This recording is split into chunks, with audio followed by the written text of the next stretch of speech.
What's up guys, today we're going to go over how to set up your shop settings in Keep the Fees. I'm going to go step by step on configuring all your shop settings. Let's get into it. First we'll log into our Keep the Fees account and then head over to settings on the left hand side. And in here you'll see a few different settings: company, location, business hours, notifications, and integrations. We're going to start with company. So if you have more than one location, these company settings will transfer over to all locations. If you are only a one location studio, you can still fill these out, and then we can go into the actual location settings here. If you have multiple locations, each location can have their own settings that override the company settings.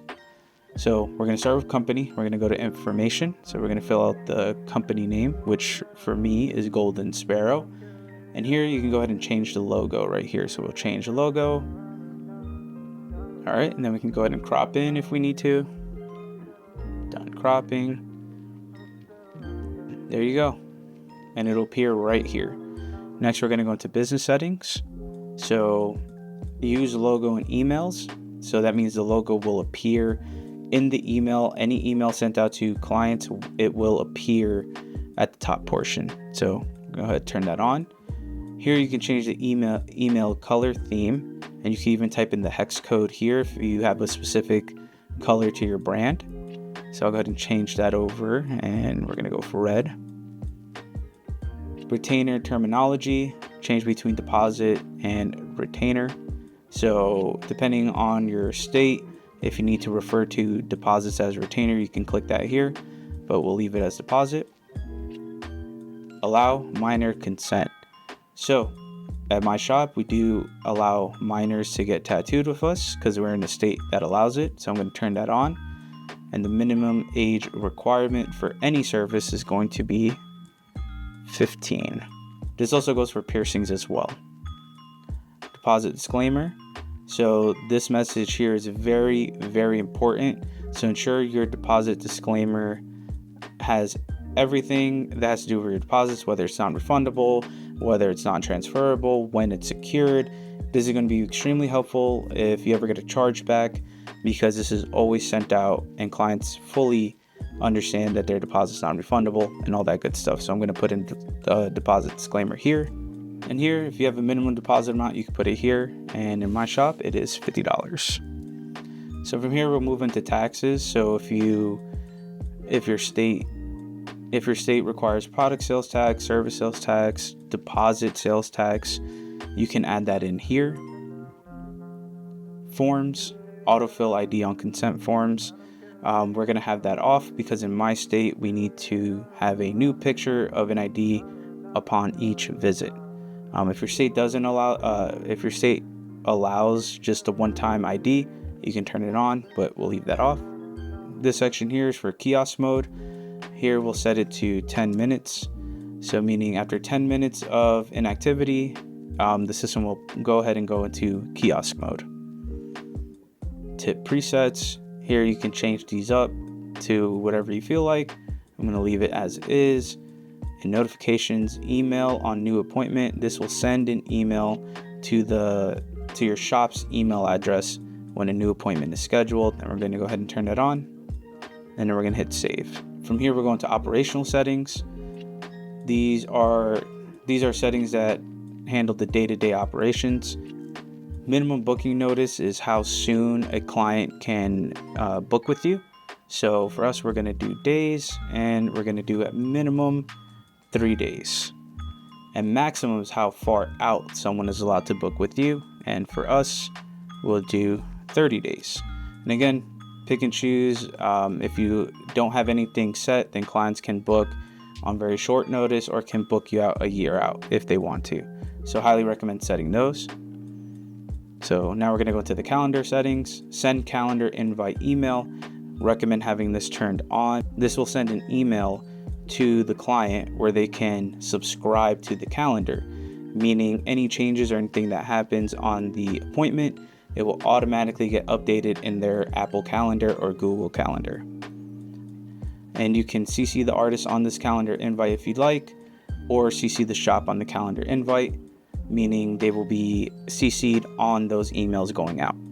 Booking availability, so you can go ahead and close bookings if your shop is fully booked out. And this means that on booking links, clients won't be able to book with you. But that doesn't mean that they can't fill out request forms or anything like that. This just affects booking links. So our books are still open, but if they were closed, you can go ahead and close them and dictate when they'll reopen. And then always hit save. So now we're on location, and you can see the logo did transfer over. And let's just say, again, if you have multiple shops, each location, if for whatever reason they have a different name, you can put that name in here. Now we're going to put the contact info, fill out the address, and we're going to hit save. So I'm going to fill that out real quick. All right, cool. And then we can go ahead and save changes. Now we're going to go into business hours. Here you're going to set the operating locations for the shop, and artists will also follow these same settings, but they can change them if they have custom schedules on their artist profiles. All right, cool. Hit save changes. Business settings. Here you're going to want to turn this on as well. Use logo in emails, and then all of this stuff right here has inherited from the company settings. Now we're going to go into operational settings. So again, if you're a multi-location studio, here each location can change their specific location's operational settings. If not, your location inherits everything that you set up in the company.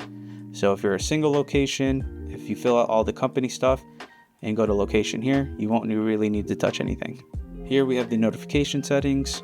And you can go ahead and filter between email and SMS. If you want to see all the email notifications, you can see them here, or SMS notifications, you can see them here. So all of these notifications are things that are sent out to the clients. And we have a whole list here for appointment booked, appointment approved, when an appointment has been updated. These automatically get sent out for you. And again, they're free with Keep the Fees. You can easily edit these notifications as well. So one of the ones I like to edit is send client aftercare form. So we're going to go ahead and hit edit. And you can see how it's pre-filled here. Hi, client name. Here are your aftercare instructions from the shop, and then a link to the aftercare. So what I'm going to add is we're going to go ahead and enter. Thank you for coming in. Feel free to leave us a Google review. And then right here, we can go ahead and paste in the Google review link. And then we'll paste our link right here. Cool. And then hit update, and that'll save the notification. All these notifications are easily customizable. Again, just hit edit if you want to change any of the verbiage. If you want to add, hey, park out back, streets flooded. Keep in mind, for any SMS messages, you do have a character limit, so always stay under that. If you go past the character limit, you won't be able to update the notification. Now we're on to integrations. Here you'll see the calendar sync button, and if you'd like to sync appointments to the shop Google Calendar, you can do that here. All you got to do is press this button and go ahead and sign into that email. Once that's connected, anything you put into the calendar on Keep the Fees will automatically go to the shop Google Calendar. From here, you can input your Google Analytics ID if you'd like. This will embed your Google Analytics scripts into appointment booking forms. All you do is hit Save Changes. And here at the bottom, we have webhooks. We will be creating a series on a bunch of different webhooks you can make to really streamline stuff from Keep the Fees. And that's how you set up your shop settings and Keep the Fees. Any questions at all, email us at support@keepthefees.com, and sure to check out our next video on how to add artists into Keep the Fees.